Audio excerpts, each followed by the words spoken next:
எத்தனையோ மலைகள் உண்டு, எங்கெங்கோ கோவில்கள் சென்றதுண்டு. ஆனால் உன்னை போல் ஒரு தெய்வத்தை உலகில் நான் கண்டதில்லையே ஐயப்பா. சுவாமியே சரணமையப்பா.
மோகன ரூபன் என்போம், பில்லாளி வீரன் என்போம், வீரமணி கண்டன் என்போம், பந்தளராஜன் என்போம், பம்பாவாசன் என்போம், கலியுக வரதன் என்போம், காந்தமலை வாசன் என்போம், சத்குருநாதன் என்போம், சாந்த சரூபன் என்போம், ஆனந்த சித்தன் என்போம், ஹரிகர சுதன் என்போம், ஈசனுக்கு மகனாம், ஈடில்லா தெய்வமாம், குழந்தையாய் இருப்பானாம், பக்தர் குறையை எல்லாம் தீர்ப்பானாம், ஏழைக்கு அருள்பவனாம், நம்ம குல சுவாமியாம்.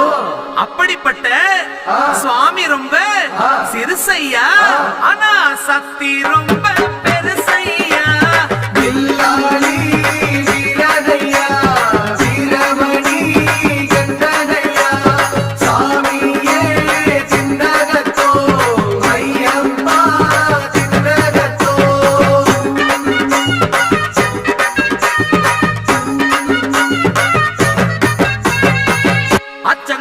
அரசன் என்போம், ஆரியங்காவு ஐயன் என்போம், குலத்துப்புளை பாலன் என்போம், எரிமேலி ஸ்ரீதர்ம சாஸ்தாவென்போம், சொரிமுத்து ஐயனார் அப்பன் என்போம், ஜோதிச ரூபன் என்போம், மகர்ஷி மர்தன் என்போம், மணிகண்ட சுவாமி என்போம், சுகுண விலாசன் என்போம், சுந்தர ரூபன் என்போம், ஜாதி மத பேதமில்லா கடவுளாம், சத்திய வடிவான தெய்வமாம், ஆபத்தில் காப்பவனாம், அன்னதான பிரபுவாம், உலகத்தின் முப்பற்ற தெய்வமாம், சோதனைகள் செய்வானாம், ஆனா கைவிட மாட்டானாம்.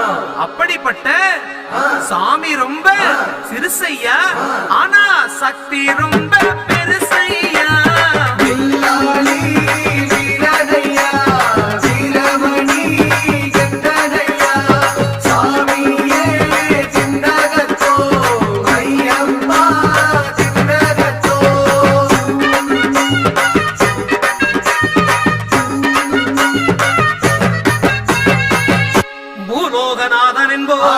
பூமி பிரபஞ்சன் என்போம், ராஜாதிராஜன் என்போம், ராஜமணி கண்ட சுவாமி என்போம், ஸ்ரீதர்ம சாஸ்தா தெய்வம் என்போம், தருணீதர கண்டன் என்போம், பொன்னம்பளவாசன் என்போம், தேவாதி தேவன் என்போம், மங்களமூர்த்தி என்போம், மகர ஜோதி என்போம், சகலகலா வல்லவனாம், சந்தன பிரியனாம், நெய் அபிஷேக பிரியனாம், சபரிமலையில் வாழ்பவனாம், பக்தர் உயிரில் கலந்தவனாம், பாசமான சுவாமியாம்.